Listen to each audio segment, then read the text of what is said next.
Let's check in with Chief Meteorologist Alana Brophy now with a look at the 4-1 forecast, Alana. Brian, wicked winds in Florida, and we've seen some gusty winds associated with our thunderstorms that have popped up. Live view from Bryce Canyon right now, where you're seeing those storms move overhead, mainly in central and southern Utah, but we're keeping our eye on the north as well. 4-1 radar showing where we're seeing the latest lightning strikes. You're going to notice Grand County all the way to Four Corners, as well as towards Milford. We're watching as those cells track east. They could hit Delta or move towards I-15.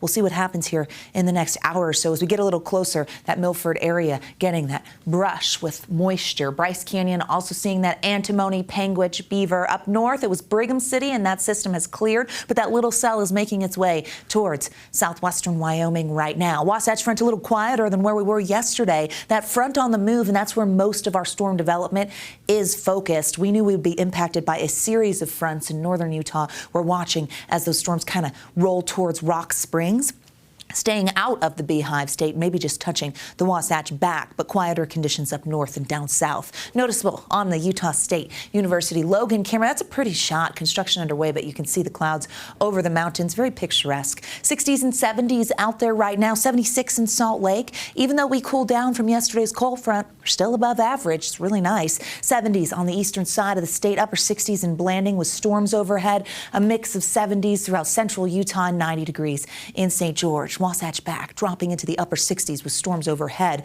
70s turning to 60s for the Wasatch Front for the rest of the evening. Mostly clear conditions expected. Few clouds hanging around as we head into the overnight. Big picture showing that our midweek stays a little unsettled. We get a system that's going to come through and focus most of its energy on the eastern side of the state, move out of the way. Here comes high pressure. That high is in control with sinking air, quiet conditions, and that will allow for a warm up for the close for our work week. So the big picture showing that spring warmth is right around the corner. But you notice as that high moves away, we could open the door and see the potential for some wet weather rolling in by next week. Storm threat for tomorrow, about I-70 down to the south central portion of the state, really tied to the higher terrain, but there is a general thunderstorm threat for some, while the rest of us will stay dry and on the cooler side following these two fronts. Futurecast shows the front on the move, eventually clearing tonight. Here we are by 9 p.m., which is a few isolated showers left. Drier conditions overnight. Heading into Wednesday, a lot of that focused east of I-15. That includes Vernal, Duchesne, Castle Country, towards Hanksville and over Lake Powell, where we're anticipating our storm development. Grand Staircase will also be in that mix.